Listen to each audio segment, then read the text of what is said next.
Hi guys, welcome back to the Miss B channel, where we talk all things relationship, mental health, and lifestyle. As you guys know, I am a crisis counselor, life coach, facilitator, and speaker, and I'm just here to talk today a little bit about self-care, what it is and what it is not. So let's dive right into it because I know you guys do not want to watch no long video.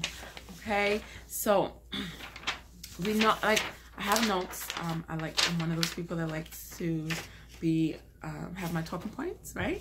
So bear with me if I look up and down. I'm really trying to stay on track. We hear a lot about what self-care is, and I know for me, every time I express to someone that, oh, I'm going through something, there's a reminder to always make sure that we are practicing self-care. Now, if you are an individual like myself who was raised in a toxic home and you are really working on eliminating and breaking generational cycles, you may not really know what self-care is for you, because self-care may not be, and here I go with my list, self-care may not be bubble baths, manicure, and pedicures. Those things for you may be maintenance, right? So I'm just here to share, because a lot of people always ask me, Miss B, you always cool, calm, and collective. What do you do, and how do you do self-care? So this is just Miss B's response to what I think self-care is and what it's not for me. It may work for you, so I'm just kind of like sharing with you guys a little bit of my personal diary, right? So for me, self-care is not bubble baths, pedicures, manicures. Those are like body maintenance things for me. And actually, I only really do manis and pedi maybe like twice a year, and that's when my best friend drags me there. Shout out to my best friend. Please follow her, Kasima by Bernie.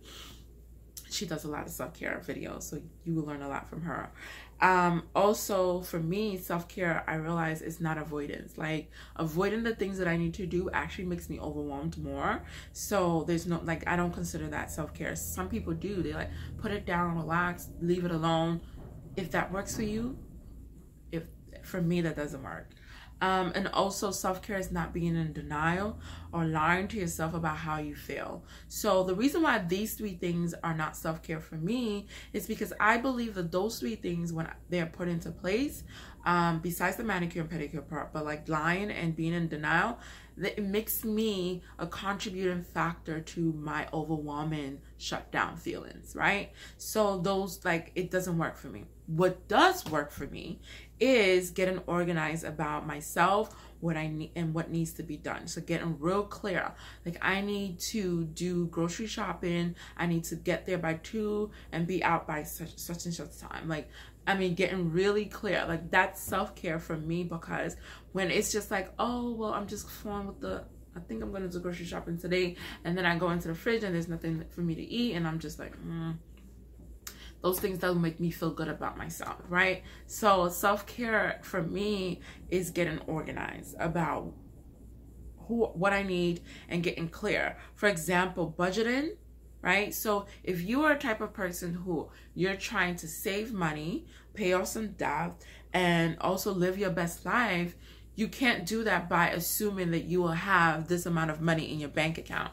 And then when you check and it's in the negative, it's causing you to be depressed because now you're comparing yourself to your peers. No, for you, self-care is getting clear that, you know, I get paid $2,000 a month. This is how much I need to spend. This is how much needs to go to food, groceries, traveling, etc. So when unexpected things come your way, you already have your emergency fund, and it don't feel overwhelmed. It's like, oh, I already planned for this, so here this goes, right?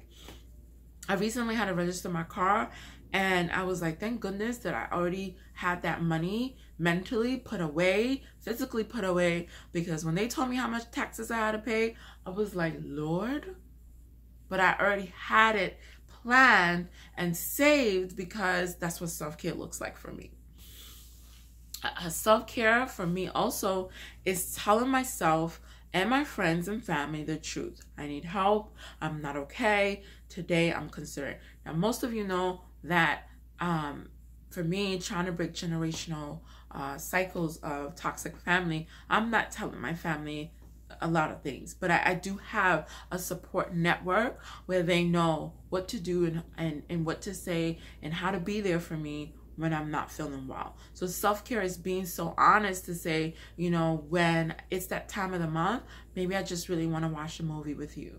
When it's when I'm having family issues at home, maybe I just want to sit on the couch with my best friend and run my mouth until I don't have nothing else to say. You know, when it's issues with being an entrepreneur and a small business owner, is maybe I need to watch a webinar and write some notes down and take actionable steps after. So those things sounds like, well, those are just part of successful things of life, but for me, I consider those things self-care because everybody don't really do those things. They just play by the ear and just jump in. Self-care, the third thing I think self-care is falling in love with yourself when no one is there to validate you, to acknowledge you, or to realize your value. So reading a book, taking a workshop, learning skills to advance yourself. Self-care is giving yourself the care needed to get unstuck. So many people are stuck and they don't know why they're stuck. And they don't know if they are a contributing factor to why they're stuck. I believe that when you don't take the time to get organized, to be honest with yourself, and to create a supportive network that works for you, that you are playing and you are choosing to consciously, because with all the information that's out there today, if you are choosing to not create your support group and to not do all of the things I just mentioned, then you are a contributing factor to why your oil has run out. You're a contributing factor to why you feel out of alignment. You're a contributing factor to, you know, why things are not going the way that you want it to be and why you're stuck. So for me, if you haven't realized, I'm one of those people where I don't believe in let's just act or pretend that we don't know the role that we play and why our life is the way that it is. So if you're gonna work with me, you're gonna watch these videos, I'm gonna help you identify some of the things that you do, some of the things that your friends do and your family members do that is causing you to be stuck, is causing you to feel like, you know, you're not able to break a cycle, whatever the case may be. But in all, my videos is going to teach you how to take ownership, right? And to change the direction and the narrative of your life. So let's just recap. Self-care for Miss B, for those of you who are asking, is not mani, pedicures, and all that, because that's body maintenance for me. Self-care is not avoidance. I don't believe in putting things off until whatever. That's avoidance for me. I don't support that. Others do, to each his own. Self-care is not being in denial or lying. I believe in telling yourself and your peers the truth. Now, what I think self-care is getting organized, telling the truth, and relentlessly participating and falling in love with who you are and creating your own validative, affirmative statements when no one else is there. So thank you all for watching. Please don't forget to hit the subscribe channel. If you're looking to work with me or connect with me, my email is positivitysachoice@missb.org, and my Instagram is Miss B Life Coaching. My Facebook is Miss B Gambra. Please comment. Let me know what you think self-care is and what self-care is not. I look forward to engaging with you guys. So please leave a comment and let me know what are some things that you do for self-care, what works for you and what doesn't work for you. Later, lovelies.